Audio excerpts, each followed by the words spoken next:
All right, let's have a little story time. Grab a cuppa, I've got some coffee, a little bit of coconut milk, and let's have like a chat about how I got started traveling. Last week I did a video about how to save money while you travel, and someone commented saying, because I mentioned in passing like that I've been traveling for the past 6 years, that I should tell my story about how I got started. So I thought I would.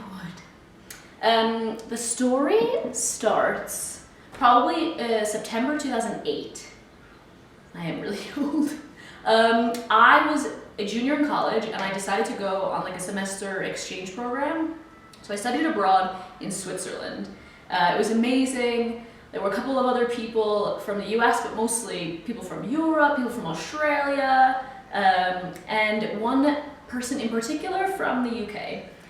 So I met a guy there named Luke, and we hit it off. We had a whirlwind romance, and come the end of the semester, I was like, totally heartbroken. So we decided to do like the long distance thing.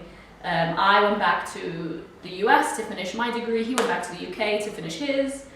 And that was a 1.5 years of long distance. We visited each other a little bit, but mostly it was letters, and it was terrible. I don't recommend long distance to anyone. That's a whole other video on how to handle a long distance relationship. But come to May 2010, I graduated from college, he graduated from college. We decided we're gonna go traveling. We're gonna go like on a year, like gap year, right? It was only gonna be for a year. I worked all summer, I worked like retail, and I saved up as much as I could, and I bought a one-way ticket to Auckland, New Zealand. I had $2,500 left in my bank account after I bought that ticket, and that was it. We decided to meet in New Zealand. We did the working holiday visa there, which gives you a year to work and travel in the country. It's very easy to apply for.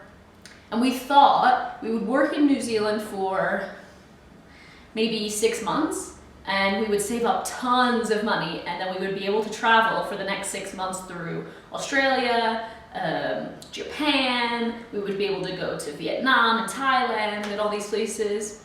But what happened was we got to New Zealand, we moved to Christchurch, and if you know anything about what happened in 2010 in Christchurch, there was quite a large earthquake, and then again another in February 2011, and we were there, and it was really difficult, but we fell so in love with that city and the people that lived there and New Zealand in general, that we stayed for our whole working holiday visa. We worked in Christchurch for 8 months following the first earthquake, and it was really hard to leave. Like, it's such an amazing country, it's so beautiful. We saved between us probably $15,000 by being really frugal, by living simply, by sharing a lot of things, and with that money we moved to Australia.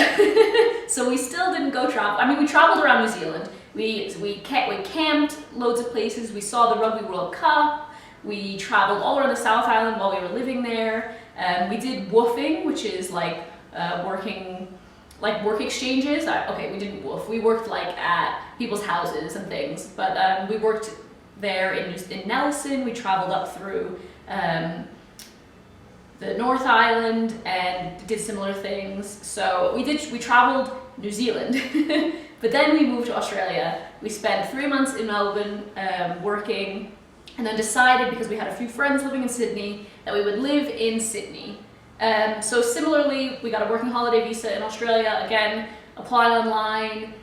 It grants you, as an American, you get 1 year, only 1 year, and British citizens can get 2 years, but they have to do farm work, but we didn't do that. So we moved to Sydney, we got jobs, we made friends, we found a place to live, and we fell in love. I loved it. When our visas were up, we went to Bali for 5 weeks, applied for a student visa where I could study, and then Luke could be he was my partner, so he came as my de facto back to Australia for another year where I studied and worked part-time, and Luke got to keep working and got to keep living in Sydney. We did a lot of traveling. We traveled down in Melbourne and around the south coast, South Australia. And then we went, just before we finished our second year in Australia, we went to Alice Springs and Darwin, and we rented a camper van and we drove all the way to Cairns, and then we took a bus and we worked our way all the way back down to Sydney, and it was amazing. It's, again, a beautiful country, amazing, crazy people, and yeah, so that was another 2 years in Australia. We then finally went back to the US for 2 months, and we visited my family and my friends, and then we went back to the UK and we spent 2 months there. What year are we in now? 2013. That was the end of 2013. We rang in the new year in the UK, visiting family and friends of Luke's, and then we moved to South Korea. So we taught English in South Korea for a year. To become a teacher in South Korea, it's quite simple. If you have a degree, you're from an English-speaking country, and you may need a TEFL now. We didn't at the time in 2013 or 2014. So yeah, a degree from an English-speaking country. We moved to Korea. We lived about an hour south of Seoul, in a tiny little place called Pyeongtaek, and it was great. The experience was amazing. I'm not a teacher, and I don't intend to become one at any other time. But it was a great learning experience. We met some amazing people. The food in Korea is amazing. Anytime we had a free long weekend, a week off, any time off at all, we were exploring Seoul. We were taking the bullet train to different parts of the country. We spent a lot of time exploring Korea, and it was amazing. It was an amazing year, and if you are thinking about going to Korea, I highly recommend it. It is an incredibly beautiful place. Amazing hiking, amazing skiing, great people, hilarious people, and incredible food, really incredible.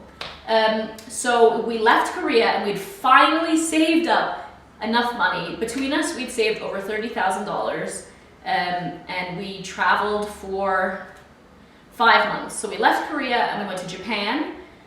We spent 2.5 weeks in Japan, and then we went to Taiwan, and we spent a week in Taiwan. We went to the Philippines, where we learned to dive, and we spent 2 weeks in the Philippines. And then we went to Vietnam, where we spent a whole month, 30 days in Vietnam, 30 days in Cambodia, 15 days in northern Thailand, 30 days in Laos, amazing, and 15 more days in Bangkok and Koh Chang, diving some more, and it was one of the most amazing experiences of my whole life. I've never traveled for that long period of time without any kind of home base. 5.5 months of literally living out of a 35-liter backpack. It was life-changing, it really was, and it's what sort of made me focus so much more on my blog and this YouTube channel, and trying to share like my passion for travel with the world. So finished traveling in 2015. September 2015, I went home and visited my family again in the US. And then we went to the UK, where we spent 6 months. Luke studied, he did a course for he's a coach, so he's upskilling, and it was amazing. We traveled all over the UK. We spent a month in Denmark, 2 weeks in Paris. House sitting, it's the way to go in Europe for sure. And then we went to Ireland for a week. This is all in 2016.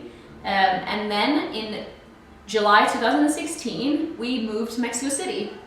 Luke took a job here. I have been able to really focus on my blogs because cost of living here is very low, and it's an amazing city. It's been so cool. Mexico was never on my radar really as a place to travel, and I'm so glad I've had the opportunity to like come here and get to know the people here, to be able to study Spanish like really and be immersed, to eat Mexican food. Oh my gosh, I've never had Mexican food like until I came to Mexico, because what I've tried that's been called Mexican food is nothing like what I've eaten in this country. It's amazing.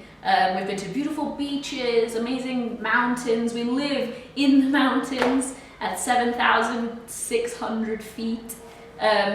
So yeah, this child of 22 left home with a one-way ticket, $2,500 in my bank account, and 6.5 years later, here I am in Mexico in my apartment. And who knows what adventures are next. I hope you guys enjoyed my little story. I didn't get a chance to drink any of my coffee. Let me know what your travels have been like. Where's your favorite place? What sort of adventures have you been up to? Do you dream of traveling like this?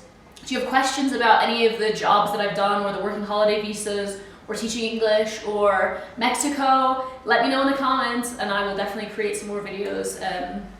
Yeah, if you like these kind of storytelling times. Thanks guys, see you next time.